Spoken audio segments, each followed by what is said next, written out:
cooking. Camryn Rogers, first time throwing as an introduction to being an Olympic champion. I mean, when you hear something like that, how do you take that in?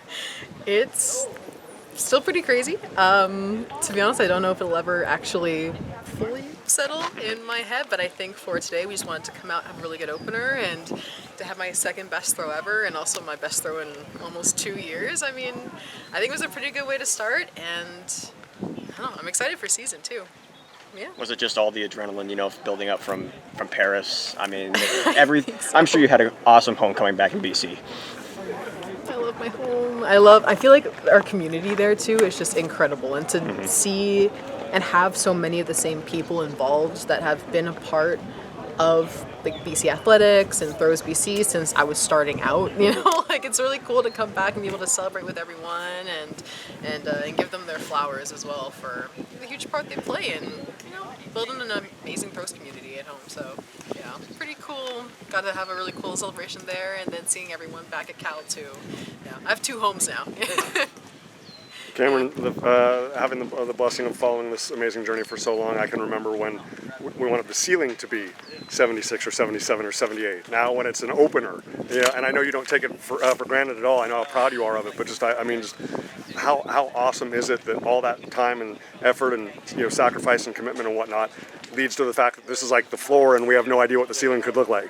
I'm excited. I think to be able to come out, throw a 78 first meet, and still feel like we have a long ways to go is a pretty good place to be in, and especially having it be the very beginning of season, having a ton of meets left to go, and building our way up to Worlds. I mean, this is what we've been training for, this is what we've been planning for and hoping for, so I'm excited to see where it goes from here. It's a long season though.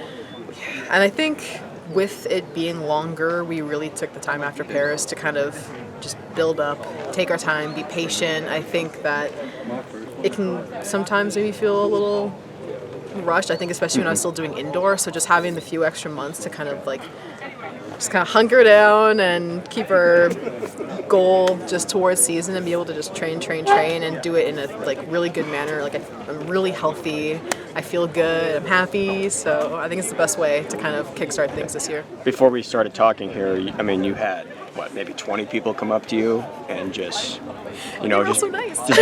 just fanning over the fact that not only you're an Olympic champion, but you've made an impact on them. I mean, you made one girl cry. Not in a good way. Thankfully, that was in a good way. Thankfully, it was in a good way.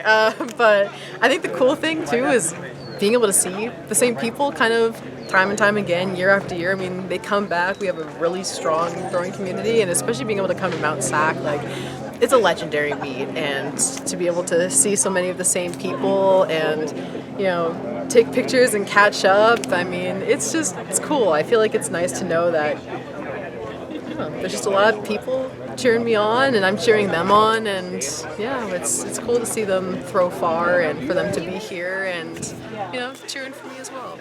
Yeah, feels good. One of my good friends is actually Bob Gleason, the head coach at Downey, who was in stadium in Paris, and he was the one that high-fived you. So talk about 6 degrees of separation, right? And so he's the guy high-fiving you and saying, "Go Cal, go Canada," and then he's back here today. And that was insane too, because you never really know, I think, all the people who are in a stadium like that at a major championship.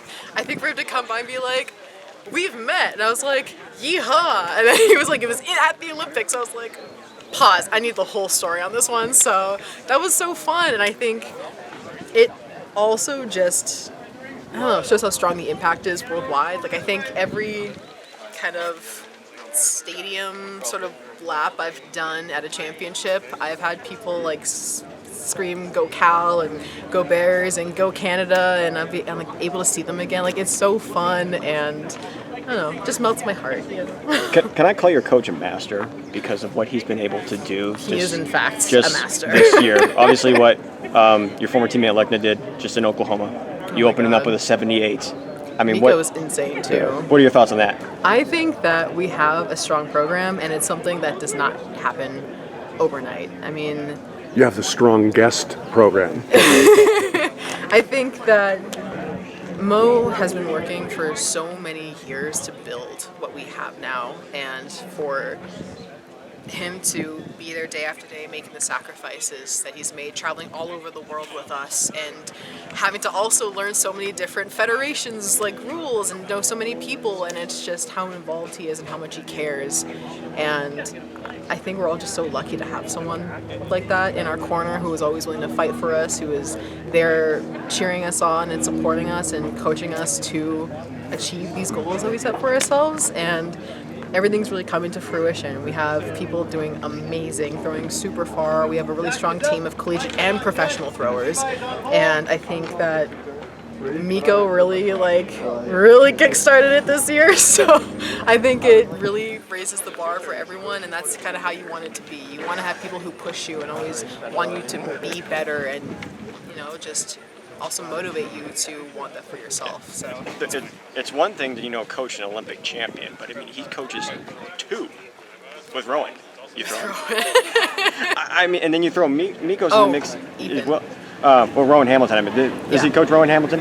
He does. Yes. Yeah, but Ethan Kasperg is a champ. Oh, sorry, my mistake. But still, it's all Canadian. It's all love. Canadians. Yeah, Yeah, it's all exactly. Regardless, though, I mean, to have a coach that has built that foundation, and just what does that just say about your trust in him as a person and the message he sends for you guys? Oh, I trust him with my life. It's Mo, and I think at this point too, he and I've traveled the world together. I've traveled the world with his wife too. They're like my parents know this too, but Mo and his wife Diane are like my second parents. And I think to have such a close relationship with them and for them to be family, in addition to like coach and friends, I think that trust and that loyalty that we have with each other, I mean, it's something that also, just like building that foundation doesn't just happen overnight. And to now be working with him in my 8th year being down here, oh my god, I feel so old. But to be working with him now for our 8th year together and knowing that the journey continues, I mean, it's only up from here. So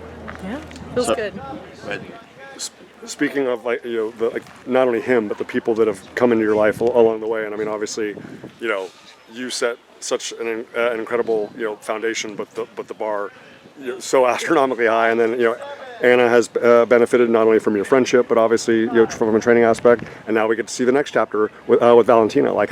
How important is it to you? I mean, we can talk about Rowan and Miko and Kaisa and all the others, but how important is it for you just to see the fact that the women's hammer, specifically at Cal, is continues to be in a really prosperous place? It's everything, and I think for us to, I think for women's hammer to be really growing in spectatorship and in support and funding and interest and passion.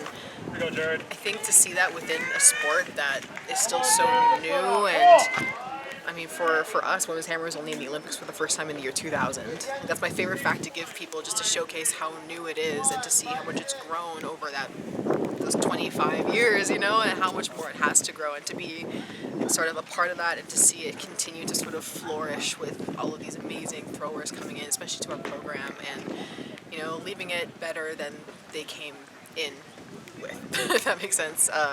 It's pretty amazing to see. Yeah. Prefontaine? Prefontaine confirmed. Yep, I'll be at Pre, which is also another one of my faves. I love Mount Sac. I love Pre, especially with it. I think Eugene, Oregon just has that kind of magic, I think being able to go there so many times for NCAAs and then for Worlds and for Pre last year, it just is such a great environment to be in. And I know there's going to be a lot of amazing other throwers there, which of course makes you want to throw really far. So I think it'll be a pretty spicy competition. Always will be. Yeah, always, right? Anytime you're there, Camryn, it's going to be equal parts spicy, but hugely entertaining. Just like today. Thank you. Congratulations. Thank you, guys.